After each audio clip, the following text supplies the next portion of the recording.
diferente de la instrucción, que es un evento. Sin embargo, la instrucción forma parte de la educación. Tú instruyes, por ejemplo, en un seminario, en una clase, y ese seminario o esa clase puede formar parte del proceso educativo. Bueno, hablemos de la ley como parte del proceso educativo. Lo primero que necesitamos entender es que la ley no salva a nadie, no da vida. Solo Cristo puede realizar esa maravilla en la vida de las personas. Pero eso no significa que la ley no tenga un papel en el proceso de restauración del ser humano, porque educar es redimir, dice la sierva de Dios, y redimir es restaurar, o sea, volver a hacer lo que un día era bueno y que se deformó, que se malogró, que se deterioró. Algo más que debemos decir es con relación al concepto de la ley. La ley no se refiere solo a los 10 mandamientos de Éxodo 20, sino a todas las enseñanzas de Dios contenidas en su palabra.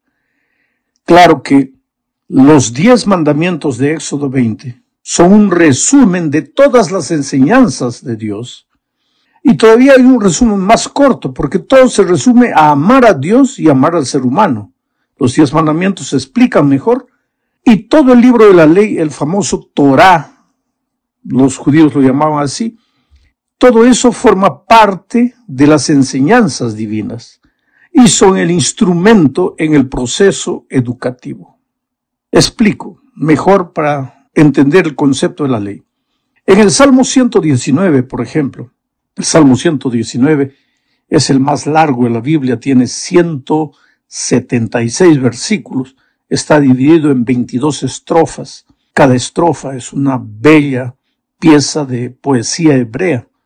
En las grandes universidades, cuando se estudia literatura antigua, se estudia el Salmo 119. Es un acróstico, porque cada primera palabra de las líneas de la primera estrofa empieza con la letra A del alfabeto hebreo. Cada primera palabra de la segunda estrofa empieza con la letra B, C y así. El alfabeto hebreo tiene 22 letras y el Salmo 119 tiene 22 estrofas. Es una pieza poética extraordinaria.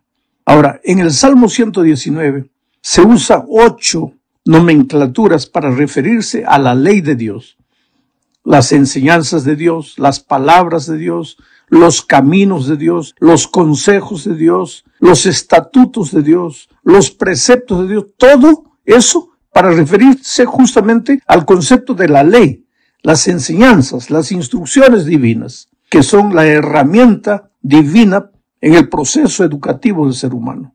Dicho todo esto, a modo de introducción, veamos ahora lo que sucedió con Israel antes de entrar a la tierra de Canaán. Moisés se levantó delante del pueblo y advirtió lo que está registrado en Deuteronomio 31, versículos 9 al 12. Voy a ir leyendo y comentando. El texto dice así: y escribió Moisés esta ley. ¿Por qué escribió? Porque lo que habla, generalmente el viento se lo lleva. Lo que está escrito queda para las futuras generaciones. Y escribió Moisés esta ley y la dio a los sacerdotes, hijos de Leví, que llevaban el arca del pacto de Jehová, y a todos los ancianos de Israel. Vamos a parar aquí para comentar. Moisés escribió la ley, y vuelvo a repetir, no se refiere solo a los 10 mandamientos, sino a todas las instrucciones que había recibido de Dios, y le entregó a los sacerdotes, y después lo entregó a los ancianos de Israel. O sea, la misión educativa no es trabajo solo de los líderes religiosos. Para Israel no lo era. Era también para los ancianos, o sea, los jefes de las tribus de Israel. Era para los padres de familia.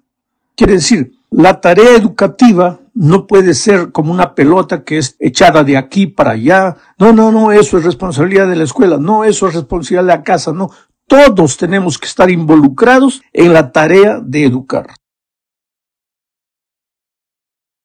Sigo leyendo, comienzo desde el principio. Y escribió Moisés esta ley y la dio a los sacerdotes, hijos de Leví, que llevaban el arca del pacto de Jehová, y a todos los ancianos de Israel. Y les mandó Moisés diciendo: al fin de cada 7 años, eso es para Israel. Lo que está queriendo decir el mensaje para nosotros es de tiempo en tiempo. Bueno, para Israel era al fin de cada 7 años, en el año de la remisión, en la fiesta de los tabernáculos, cuando viniere todo Israel a presentarse delante de Jehová tu Dios, en el lugar que él escogiere, leerás esta ley delante de todos a oído de ellos. Primero fue escribir.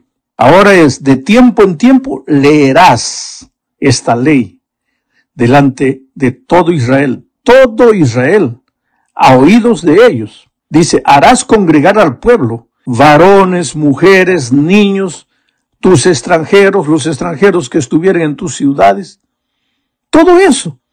La educación no se limita a un grupo de personas. Todos necesitamos ser educados, vuelvo a repetir, porque la educación es un proceso que tiene comienzo pero no tiene fin. O en esta tierra el fin es la muerte. Y en el cielo continuaremos siendo educados, ya lo vimos eso en lecciones pasadas. Pero varones, mujeres, niños, extranjeros, ancianos, todos estamos participando en el proceso educativo. Aprendemos y enseñamos al mismo tiempo. Dice, harás congregar al pueblo, varones y mujeres y niños, y tus extranjeros que estuvieran en tus ciudades, para que oigan, aprendan y teman a Jehová vuestro Dios, y cuiden de cumplir todas las palabras de esta ley. Mira el proceso educativo. Primero Moisés escribe, después el pueblo oye, y a medida que el pueblo oye de tiempo en tiempo, escucha, vuelve a escuchar, vuelve a oír, ¿qué sucede? ¿Aprenden a qué? A temer a Jehová vuestro Dios y cuiden, dice, de cumplir todas las palabras de esta ley. Mira todo lo que envuelve la educación. Moisés escribe, el pueblo oye, de tiempo en tiempo sigue oyendo, finalmente van aprendiendo ¿qué? A temer a Dios. ¿Y para qué? Para cumplir. Todo es un proceso. El temor de Dios no es miedo, sino que es el fruto del amor a Dios. Por eso Moisés dice, para que oigan, aprendan y teman a Dios. Y en Deuteronomio 6:5, Moisés declara, amarás a Jehová tu Dios de todo tu corazón y de toda tu alma y con todas tus fuerzas. O sea, la verdadera educación enseña a amar a Dios. ¿Para qué? Para andar en los caminos de Dios, para obedecer las instrucciones de Dios. Pero eso con todo el ser, con el corazón, con el alma, con las fuerzas. Por eso la educación cristiana es el desarrollo armonioso de las facultades físicas, mentales y espirituales del ser humano. Atiende al ser humano en su unidad completa. Ahora, solo cuando aprendemos a amar a Dios y a temerle, a andar en sus caminos, a obedecerle, entonces estaremos en condiciones de continuar avanzando en el proceso educativo. Un proceso educativo que tendrá sentido, no será vacío, hueco, no será solo teoría, sino que alcanzará al ser humano completo. En la segunda parte de este estudio hablaremos de la ley como un testigo contra nosotros. Mira, al aproximarse a la tierra prometida, Moisés dio al pueblo sus últimas recomendaciones. Y entre esas recomendaciones les dijo lo que está registrado en Deuteronomio, capítulo 31, 24 al 27. Leo. Y cuando acabó Moisés de escribir las palabras de esta ley en un libro, hasta concluirse, dio órdenes Moisés a los levitas que llevaban el arca del pacto de Jehová, diciendo, tomad este libro de la ley y ponedlo al lado del arca del pacto de Jehová vuestro Dios. Por esto es que digo que cuando hablamos de la ley en el proceso educativo, no estamos hablando solo de los 10 mandamientos, porque los 10 mandamientos estaban colocados dentro del arca del pacto. Pero aquí Moisés les da a los levitas el libro de la ley, todas las instrucciones que recibió de Dios, y los levitas tienen la orden de colocar todo ese libro al lado del arca del pacto, no dentro, porque dentro estaban los 10 mandamientos, que es el resumen de todas las instrucciones divinas. Y el texto sigue diciendo, y este libro esté allí por testigo contra ti, porque yo conozco tu rebelión y tu dura cerviz. He aquí que aún viviendo yo con vosotros hoy, sois rebeldes a Jehová, ¿cuánto más después que yo haya muerto? Ahora mi pregunta es, ¿en qué sentido la ley, las enseñanzas divinas, sus instrucciones, son un testigo contra nosotros? ¿En qué sentido? Pues en el sentido de mostrarnos el pecado, nuestro pecado, porque ¿cómo sabríamos lo que es pecado si la ley no existiera? Pablo aclara este punto al decir en Romanos 3, 19 al 23 lo siguiente. Pero sabemos que todo lo que la ley dice, lo dice a los que están bajo la ley. Entonces hay muchos cristianos que toman esta parte y dicen, bueno, pues los que están bajo la ley son los que guardan el sábado, son los que dicen que hay que seguir obedeciendo la ley, pero yo estoy bajo la gracia, yo ya no estoy bajo la ley. Pero si leemos el contexto, Pablo no está hablando de eso. ¿Quién está bajo la condenación de la ley? Bajo el peso de la ley, bajo la ley. ¿Quién está? ¿El que obedece? No. Vamos a hablar solo de la ley de tránsito. Si tú respetas todas las leyes de tránsito, ¿tú estás bajo la ley? No. Tú estás feliz de la vida. ¿Quién es el que está bajo la condenación de la ley? ¿Quién es el que lleva multa? ¿A quién lo para la policía? No al obediente, sino al desobediente. Pero en ningún momento aquí se está diciendo que la ley ya no existe. Vuelvo a leer. Dice, pero sabemos que todo lo que la ley dice, lo dice a los que están bajo la ley. O sea, todos estamos obligados a cumplir la ley. Nadie está libre de la ley. ¿Y para qué la ley lo dice esto? Para que toda boca se cierre y todo el mundo quede bajo el juicio de Dios. Porque si un día vamos a ser juzgados por Dios, tendremos que ser juzgados a la norma, a la ley de una norma, a la luz de una norma, a la letra de una norma. ¿Y cuál es esa norma? La santa ley de Dios, las instrucciones divinas. Si no hay constitución, ¿cómo va a haber juicio? ¿Y cuál es la constitución divina? Los 10 eternos principios de su ley, explicados en todas las instrucciones divinas. Sigo leyendo. Ya que por las obras de la ley, ningún ser humano será justificado delante de él. Aquí Pablo es claro. La ley no está ahí para justificar a nadie, ya que por las obras de la ley ningún ser humano será justificado delante de él, porque por medio de la ley es el conocimiento del pecado. La ley solo sirve para enseñarte lo que es pecado, porque ¿cómo sabrás que robar es pecado si la ley no dijera no robarás? ¿Y cómo sabrías que transgredir el sábado es pecado si la ley no dijera acuérdate del día de reposo para santificarlo?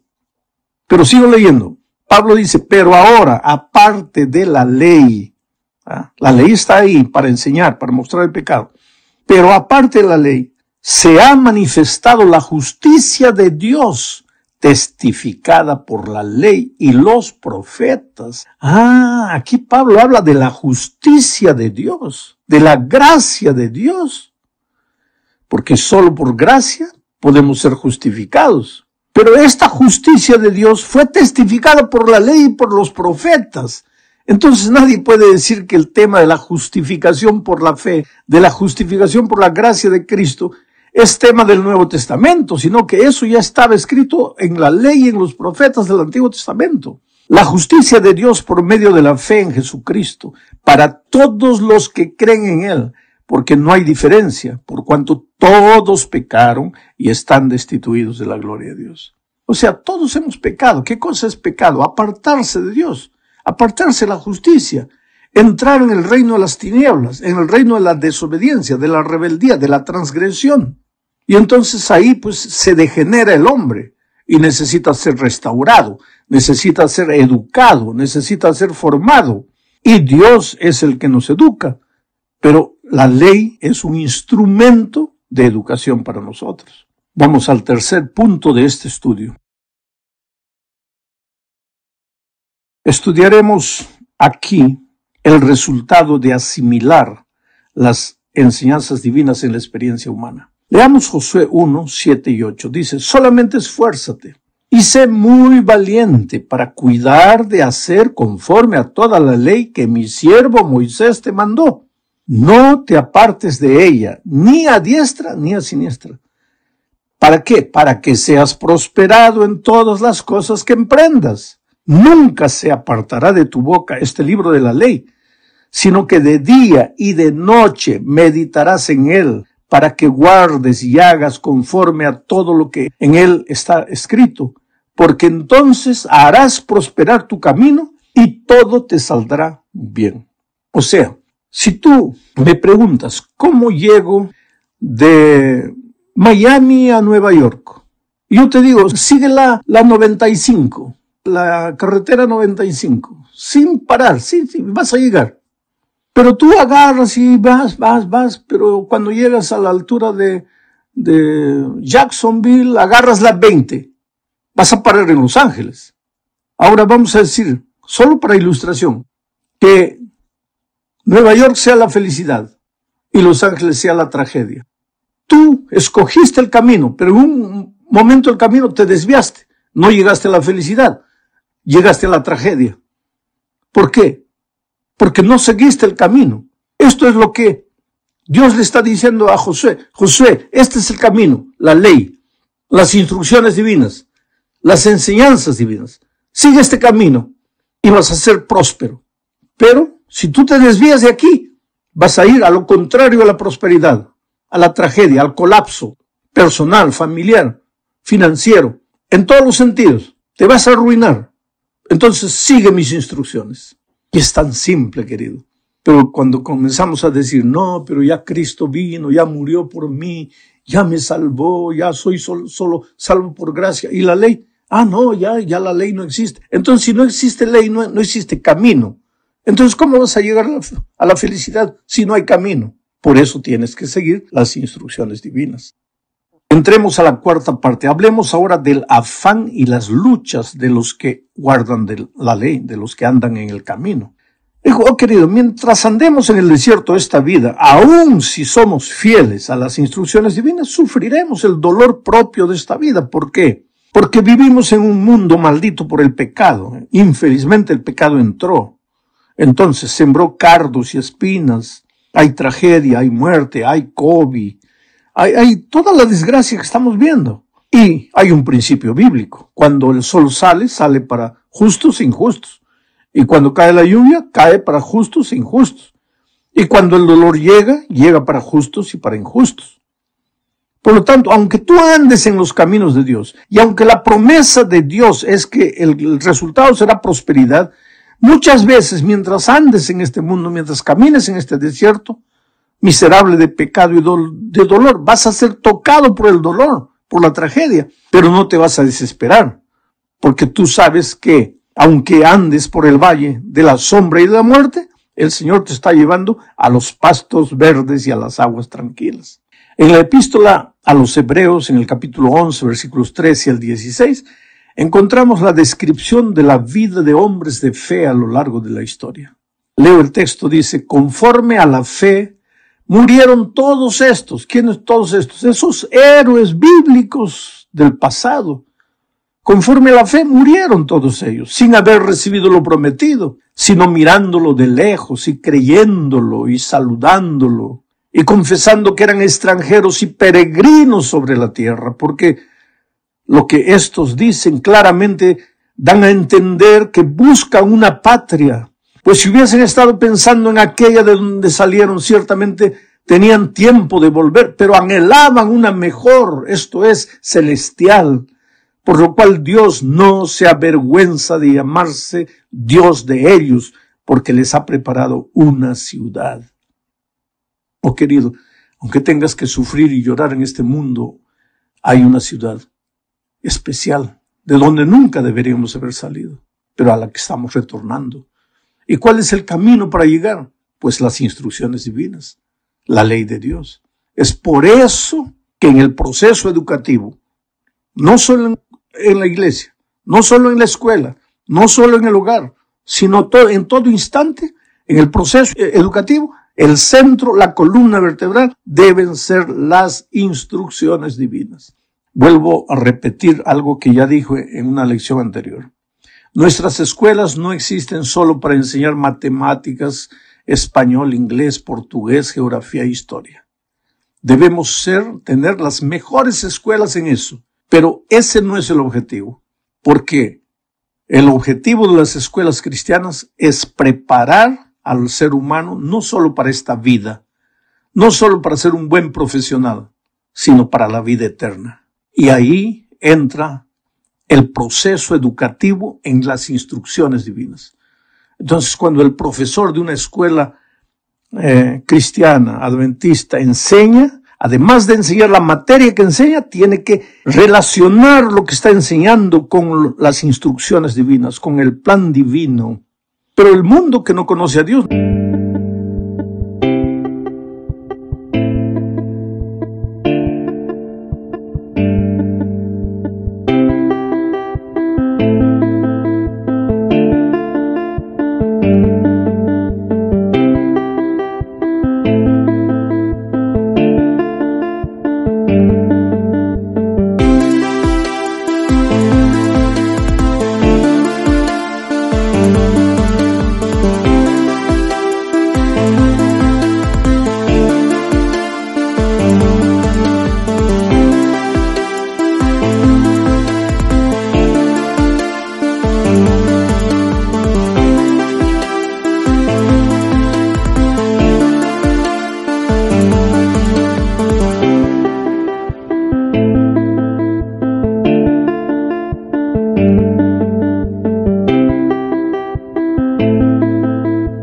está preocupado en eso. Por eso hay muchas escuelas donde hasta está prohibido hablar de religión. Ahora, una cosa es hacer proselitismo, lo que no debemos hacer, pero otra cosa es instruir al niño en valores y principios eternos. La moral no es lo que el hombre piensa. La moral solo puede venir para ser una moral sólida de un Dios absoluto.